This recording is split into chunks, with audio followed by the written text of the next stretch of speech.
Hi everyone, welcome to my channel. Vinayaka Chavithi రోజు morning మేము అన్నీ కొనడానికి వెళ్ళాము. అప్పటి వరకు ఏంటంటే చేద్దామని అనుకోలేదు. ఇంకా సూర్య ఖచ్చితంగా చేసుకుందాం ఈసారి వినాయక చవితి అనేసరికి వెళ్ళాము అన్నీ తీసుకోవడానికి పూజకు కావాల్సినవి. చాలా ఉన్నాయి రకరకాలవి. అన్నీ చూసి అందులో ఏవేవైతే పూజ దగ్గర పెడతామో అవి తీసుకున్నాము. ఇంకా వినాయకుడిని తీసుకోలేదు, ఏది తీసుకుందామని చూస్తున్నాము.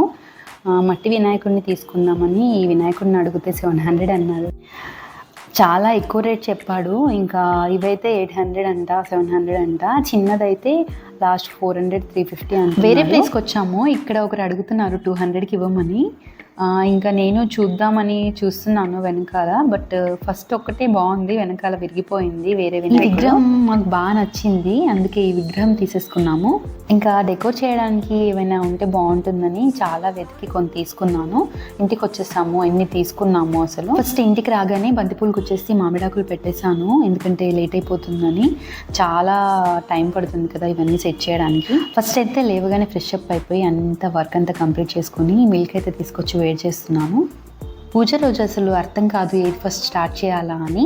బట్ నేనైతే టైం అసలు చూడను, ఏదైనా పని నీట్గా కరెక్ట్గా చేస్తున్నానా కూల్గా అని మాత్రమే ఆలోచిస్తాను. ఎందుకంటే మనం పూజ రోజు తొందరగా అవ్వాలని ఫాస్ట్గా చేస్తే ఏదో ఒక మిస్టేక్ జరుగుతుంది, అప్పుడు మనం బాధపడాల్సి వస్తుంది, అయ్యో ఎందుకు ఇలా జరిగిందని. అందుకని కూల్గా చేసుకుంటేనే బెటర్.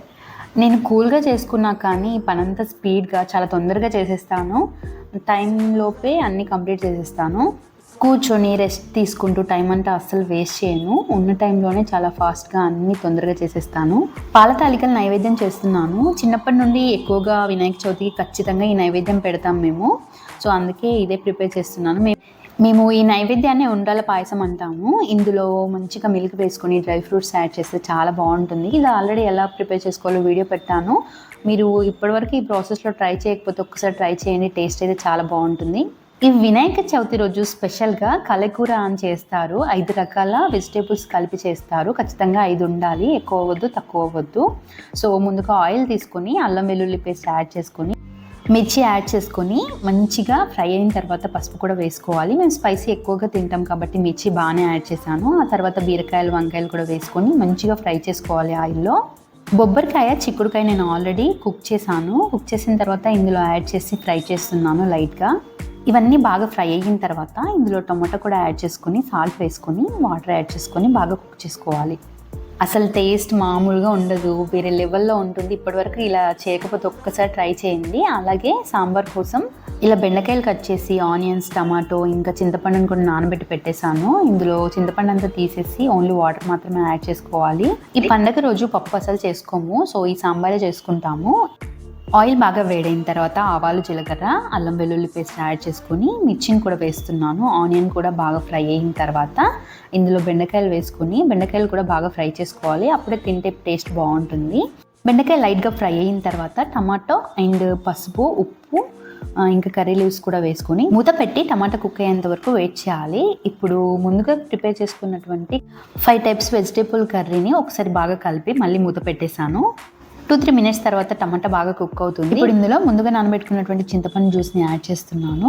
ఎక్కువ వాటర్గా ఉంటే బాగుంటుంది కాబట్టి వాటర్ని కూడా యాడ్ చేశాను. పిండి 1 కప్పు వరకు ఉంటుంది.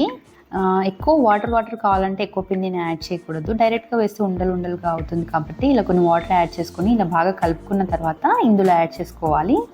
ఇలా పిండిని డైరెక్ట్గా కాకుండా వాటర్లో కలిపి యాడ్ చేస్తే ఉండలేం కాకుండా స్మూత్గా వస్తుంది. టేస్ట్ అయితే చాలా చాలా బాగుంటుంది. ఇప్పటివరకు మీరు ఇలా ప్రిపేర్ చేయకపోతే ఒక్కసారి ట్రై చేయండి. ఒక 5 మినిట్స్ కుక్ చేసుకున్న తర్వాత కొత్తిమీర వేసి ఒకసారి బాగా కలుపుకొని స్టవ్ ఆఫ్ చేస్తున్నాను.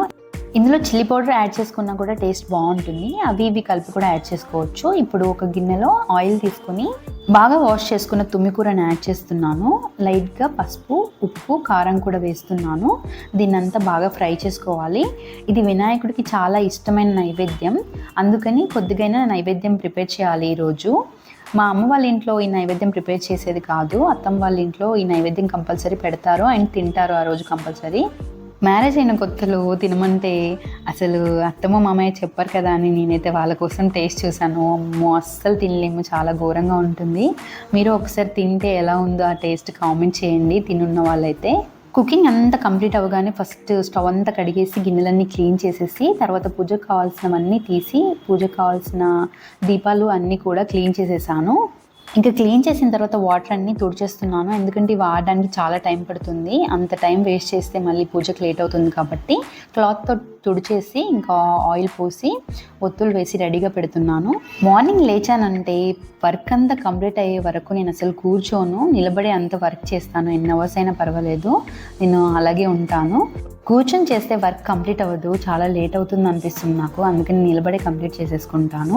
ఇంకా మెయిన్గా అంశు చిన్నగా ఉన్నప్పుడు అయితే ఇంకా అన్నీ కోతి పనులు చేస్తూ పాడు చేసేవాడు కాబట్టి ఇంకా వాడు ఇక్కడ పాడు చేస్తాడా అని నేను కూడా ఇలాగే పైన అన్నీ రెడీ చేసి పెట్టుకున్న తర్వాత డైరెక్ట్గా పూజ దగ్గరికి వెళ్ళి సెట్ చేసేస్తాను. ఇంకా అన్నీ పెట్టేశాను, చూసారు కదా, గంధం కుంకుమ కూడా పెట్టాను, కంకణం ఒకటి కట్టాలి, ఇంకా అడుగులు వేయడానికి జాజు సున్నం కూడా రెడీగా పెట్టాను, కాటన్ కూడా. డెకరేషన్ అంతా ఎలా చేశానో నెక్స్ట్ వీడియో పెడతాను, మిస్ అవ్వకుండా చూడండి. నా వీడియో నచ్చితే లైక్ చేయండి, కామెంట్ చేయండి. ఫస్ట్ టైం చూసిన వాళ్ళైతే నా ఛానల్ని సబ్స్క్రైబ్ అవ్వండి. బాయ్.